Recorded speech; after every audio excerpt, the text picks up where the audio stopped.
So ayan mga lods, nag-repaint tayo ng ating carrier. Ayan.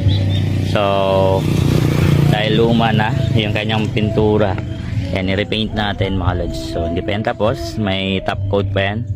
So ito yung gamit natin mga lods. Napaka solid nito mga lodi, no?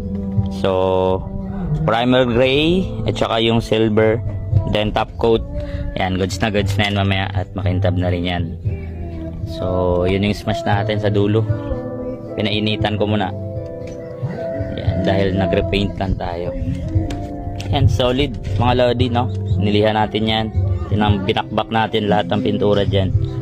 Ayan, so update lang mamaya mga lods kapag natapos na natin yung ating pintura. So ayan, shoutout sa Samurai Paint. Napaka solid nito mga lods at napakatibay ng pintura. So yun lang, drive safe.